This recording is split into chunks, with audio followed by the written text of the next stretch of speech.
31 décembre 2025, bon, pour beaucoup de gens, c'est la course pour le réveillon. Oui, clairement. Mais pour les passionnés de foot africain, ce soir-là, le vrai feu d'artifice, il était sur les terrains au Maroc. Ah ça, on peut le dire. On va se replonger ensemble dans le final, mais alors le final complètement fou, du groupe F de la Coupe d'Afrique des Nations. 2 matchs qui se jouent en même temps, un scénario qui changeait toutes les 5 minutes. C'était juste irrespirable. Irrespirable, c'est le mot. Et pour décortiquer cette soirée, on s'est appuyé sur pas mal de sources. Des articles de la presse sportive, des analyses tactiques, des comptes rendus de matchs très détaillés. D'accord. L'idée, c'est pas juste de raconter les buts, c'est de comprendre comment tout a pu basculer, d'analyser les choix des coachs, les craquages, les coups de génie. Et surtout de voir ce que cette soirée nous apprend sur les 2 poids lourds du groupe. Exactement. La Côte d'Ivoire championne en titre et le Cameroun qui est en pleine reconstruction. Parfait. Alors, avant de plonger dans le chaos, on va peut-être rappeler le contexte. Oui, c'est essentiel. La situation avant cette dernière journée, elle était déjà explosive. Oui. La Côte d'Ivoire et le Cameroun étaient au coude à coude. Égalité de points en tête du groupe. C'est ça. Et derrière, il y avait le Mozambique qui pouvait encore y croire après une victoire historique. Seul le Gabon était déjà éliminé. Et il faut bien insister sur l'enjeu. Finir premier, c'est pas juste pour le prestige. Non, c'est stratégique. Totalement. En théorie, la première place t'offre un 8e de finale contre un adversaire plus abordable. Finir deuxième, et là tu t'exposes potentiellement à un très gros choc d'entrée. C'était une vraie bataille pour s'offrir un chemin plus simple vers la finale. Bon, le décor est planté. Coup d'envoi simultané des 2 matchs, Cameroun-Mozambique à Agadir et Côte d'Ivoire-Gabon à Marrakech. Et là, tout ce qu'on pensait savoir, ça vole en éclats en moins de 25 minutes. C'est un véritable séisme. On s'attend à ce que les favoris gèrent tranquillement, et c'est tout l'inverse qui se produit. Ça commence où, hein? Le premier coup de tonnerre, il vient d'Agadir. 23e minute de jeu, le Mozambique qui joue sans complexe ouvre le score contre le Cameroun. Ah oui, Et c'est pas n'importe quel but. C'est une frappe sublime de Jenny Katamo, le joueur du Sporting, pleine lucarne, imparable. Attends une seconde. Donc à ce moment précis, avec ce but, le petit Mozambique est virtuellement premier du groupe. Exactement. Premier avec 7 points. C'est un retournement de situation incroyable. C'est fou. Mais le truc, c'est qu'au même moment, à Marrakech, le scénario est encore plus dingue. C'est-à-dire? La Côte d'Ivoire, la championne en titre, joue contre le Gabon qui n'a plus rien à jouer. Et pourtant, en 21 minutes, les éléphants sont menés 2-0. 2-0. Mais comment c'est possible? C'est une faillite. C'est le piège classique. L'équipe qui n'a plus de pression se lâche complètement. Le premier but à la 11e minute, il vient d'une erreur. Du gardien. Oui, d'Albin Lafont. Une faute de main assez rare pour lui. Gaylor Kanga en profite. C'est le jour de but qui installe le doute direct. Et le doute, il n'a pas le temps de s'en aller parce que 10 minutes plus tard, ça fait 2-0. Voilà. Et là, c'est plus une erreur individuelle, c'est une erreur tactique. Denis Bouanga a un boulevard sur le côté, personne ne monte sur lui. Il a tout son temps. Tout son temps pour ajuster une frappe enroulée parfaite. 2-0. Et ce qui est fou, c'est qu'à cet instant précis, avec le Mozambique qui mène, la Côte d'Ivoire est 3e. 3e de son groupe. Le tenant du titre. On est à la limite de la crise de nerfs. Le champion d'Afrique est au bord de l'élimination. Ok, donc là, les 2 géants sont dans les cordes. Complètement sonnés. Comment est-ce qu'ils réagissent? Parce que j'imagine la panique sur les bancs. Alors, la réaction camerounaise, elle est quasi immédiate. Et elle est improbable. Ah, 5 minutes après le but du Mozambique, les Lions indomptables égalisent. Mais c'est pas une action construite, c'est un but contre son camp que les sources qualifient de rocambolesque. raconte. Une frappe de Franck Magri tape le poteau, le ballon revient sur le défenseur Néné, qui est au sol, et dans un geste de panique, il pousse le ballon dans ses propres filets. Non, un but gaïgue, mais un but qui vaut de l'or, Sam. C'est exactement ça. Tu peux pas inventer un scénario pareil. Mais ce but moche, ce but chanceux, il a un impact énorme. Il remet le Cameroun en tête du groupe. D'une part, oui. Et d'autre part, et c'est crucial, il offre une énorme bouffée d'oxygène à la Côte d'Ivoire, qui, même menée 2-0, repasse virtuellement deuxième. D'accord. Mais les Ivoiriens, ils savent qu'ils peuvent pas compter que sur la chance. Bien sûr que non. Et ils finissent par se réveiller. Juste avant la mi-temps, il y a ce but qui doit tout changer psychologiquement. Le but de Crasso, Absolument. 43e minute. Wilfried Zaha fait un travail exceptionnel sur son aile. Il fixe 2 défenseurs et il sert en retrait Jean-Philippe Crasso, qui termine le travail. c'est le but de l'espoir. C'est plus que ça. C'est la différence entre rentrer au vestiaire à 2-0, la tête sous l'eau, et y retourner à 2-1 en se disant que tout est encore possible. C'est le champion qui refuse de mourir. La deuxième mi-temps commence. Et là, le suspense est à son maximum. Le Cameroun, de son côté, semble vouloir plier l'affaire. Oui, à Agadir, le Cameroun prend l'avantage à la 55e minute. Et c'est un symbole. Pourquoi? Le but est marqué par un gamin de 19 ans, Christian Kofané, qui joue au Bayer Leverkusen. C'est son tout premier but en sélection. Et quel but! Une belle frappe. Une frappe surpuissante de 20 mètres qui fracasse la barre transversale avant de rentrer. C'est net. À ce moment-là, le Cameroun mène 2-1, il a fait le job, et il semble solidement installé à la première place. Et donc, toute la pression bascule sur les Ivoines. Toute la pression. Emer Sefaé, le sélectionneur, il sait qu'il doit tenter un coup. Il n'a plus le choix. Et c'est là qu'on voit l'importance du banc. Exactement. Il lance 2 jeunes joueurs, Evan Guessant et un autre gamin de 19 ans, Bazoumana Touré. Il veut de la fraîcheur, de la vitesse. Il refuse le match nul qui laisserait le Cameroun premier. Et son coaching va s'avérer payant, c'est le moins qu'on puisse dire. C'est un coaching de champion. La Côte d'Ivoire pousse, domine, mais le temps passe. On arrive vers la fin du match, 84e minute. Corner. Et là, Il a le premier entrant, Evan Guessant. Il s'élève plus haut que tout le monde et il met une tête rageuse. 2-2. Le stade explose. Revenir de 0-2, c'est déjà un exploit. mais c'est pas encore suffisant pour la première place, hein. Et là, on entre dans le temps additionnel, la 91e minute, le moment où tout devient irrationnel. C'est le point de bascule. Pas juste du match, mais de tout le tournoi pour ce groupe. Sur un dernier centre, le deuxième entrant, le jeune Bazoumana Touré, se jette. Il met une tête croisée. Petit filet. 3-2. La remontada. Une remontada complète. Une explosion de joie. C'est indescriptible. Incroyable. Ce but, il ne donne pas juste la victoire, il dynamite le classement à la toute dernière seconde. Faisons le point alors. Qu'est-ce que ça donne au final? Au final, on a un classement qui est le reflet parfait de cette soirée de folie. La Côte d'Ivoire et le Cameroun terminent avec 7 points chacun. Égalité parfaite. 2 victoires. 1 nul. Pour les départager, on regarde le nombre total de buts marqués. Et grâce à cette tête de Touré, à la 91e, la Côte d'Ivoire finit avec 6 buts. Et le Cameroun? Seulement 4. La première place du groupe se joue donc à un seul but. C'est infime. Ce qui est fascinant, c'est que ce dénouement, c'est aussi le choc de deux philosophies de coaching très différentes. Tout à fait. D'un côté, tu as David Pagou, le sélectionneur camerounais. Il se décrit lui-même comme un soldat. Sa philo, c'est l'humilité, le collectif. Il a cette phrase très forte. Il n'y a pas de star au-dessus de notre drapeau. C'est une équipe qu'il est en train de reconstruire sur des valeurs de discipline, de pragmatisme. Et ce pragmatisme, on l'a vu en plein match, quand il sort sa star, Brian Mbeumo, à la mi-temps. C'est un choix fort. C'est le symbole de sa méthode. Mbeumo avait un carton jaune. S'il en prenait un deuxième, il était suspendu pour les 8e.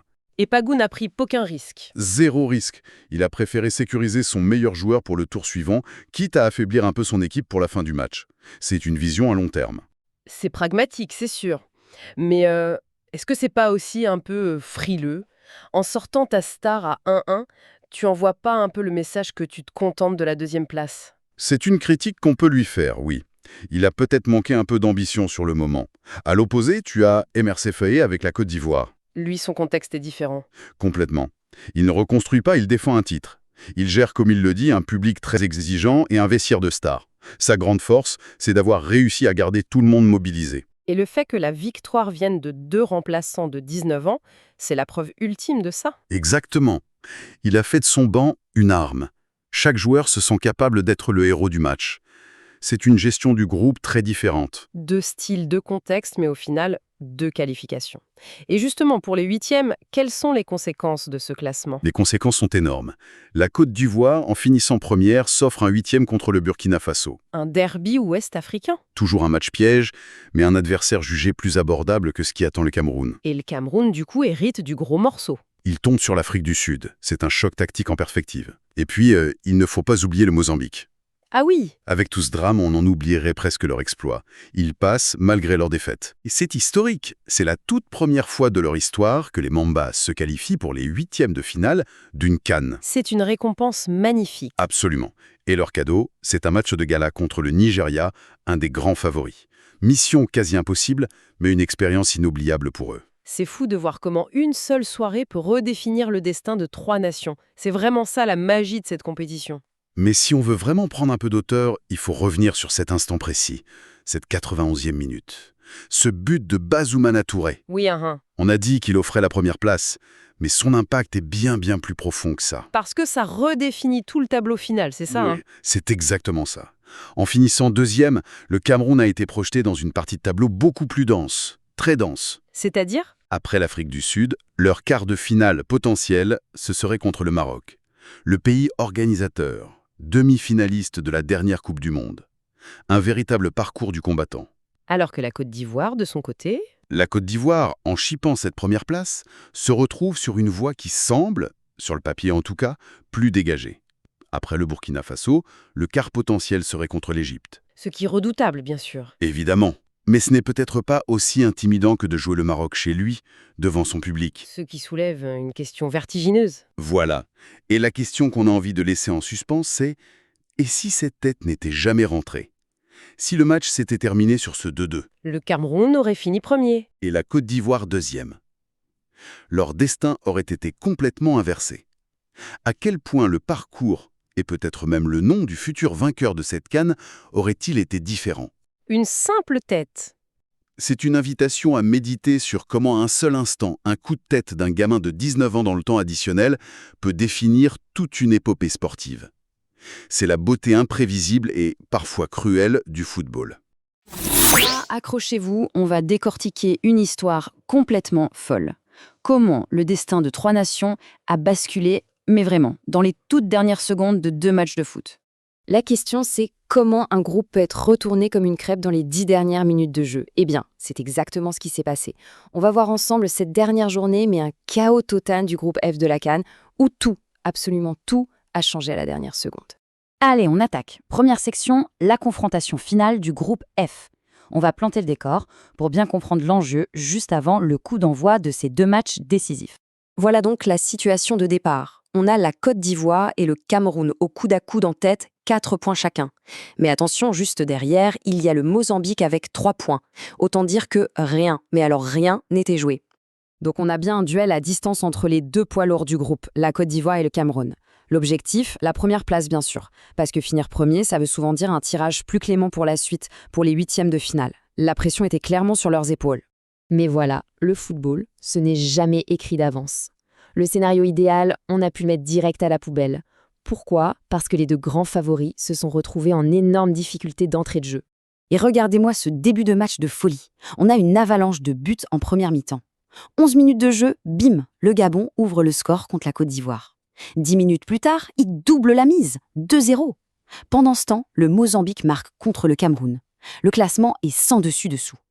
Heureusement pour les Lions indomptables, un but contre son camp leur permet d'égaliser. Et juste avant la pause, la Côte d'Ivoire réduit le score. C'était juste un tourbillon.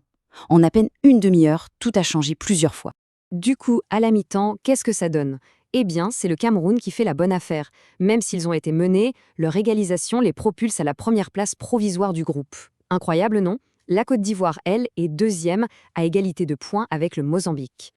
Et la pression, elle était monstrueuse, surtout sur les éléphants, les champions en titre. Le coach ivoirien, Emers Faé, l'a bien dit. Nous avons un public très exigeant qui ne comprendra pas que nous ne gagnons pas contre le Gabon. Ça résume parfaitement l'ambiance. Allez, on passe à la 2e mi-temps. Le Cameroun est donc en position de force et cherche logiquement à enfoncer le clou. Et ça ne va pas traîner. À la 55e minute, 10 minutes après la reprise, les Lions indomptables vont frapper un grand coup. C'est un jeune de 19 ans, Christian Kofan, qui envoie une frappe lointaine, mais monumentale. Le ballon tape la barre et rentre. Un bijou. Et ce but, il est crucial. Il complète la remontada du Cameroun, qui mène maintenant 2-1 contre le Mozambique. Et donc, on arrive à la 80e minute de jeu. Regardez le classement à ce moment-là. Le Cameroun est premier avec 7 points. C'est simple, ils ont la qualification et la première place en poche. Tout semble joué, ils sont en contrôle total. D'ailleurs, leur état d'esprit était parfaitement résumé par le milieu de terrain, Olivier Kemen. Restons tranquillement dans notre coin et continuons à travailler. En gros, pas d'euphorie, on reste concentré jusqu'au bout. On fait le job. Sauf que, voilà. En football, il y a une règle d'or. Ce n'est jamais fini. Et ce qui va se passer dans les dernières minutes, c'est juste de la pure folie. Un coup de théâtre monumental. Il faut bien se remettre en tête la situation. On est à 6 minutes de la fin du temps réglementaire et la Côte d'Ivoire est toujours menée. Pour espérer reprendre la première place, il leur faut un véritable miracle. Et le début du miracle arrive à la 84e minute. Sur un corner, c'est un remplaçant, Evan Guessant, qui place une tête et qui égalise 2-2. L'espoir renaît pour les Ivoiriens. Mais, et c'est ça qui est dingue, regardez bien le classement à la 90e minute. Même avec ce but, ça ne suffit pas. La Côte d'Ivoire passe à 5 points, mais le Cameroun est toujours devant avec 7 points. Le Cameroun est toujours premier. Le match du Cameroun est en train de se terminer sur le score de 2-1. Tous les yeux, toutes les caméras sont maintenant braquées sur l'autre match, à Marrakech. On est dans les arrêts de jeu, les toutes dernières secondes. 90e minute plus 2 secondes. Et là, c'est l'impensable.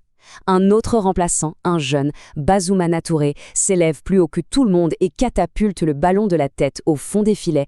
3-2 pour la Côte d'Ivoire. C'est le but de la victoire, au bout du suspense. Et voilà le classement final. C'est un retournement de situation, mais absolument ahurissant. La Côte d'Ivoire, qui était deuxième il y a encore quelques secondes, arrache la première place. Il termine à égalité de points avec le Cameroun, mais il passe devant grâce à une meilleure attaque. Incroyable. Alors maintenant, la question c'est, quelles sont les conséquences de ce final complètement fou pour les huitièmes de finale? Parce que ça change tout, évidemment.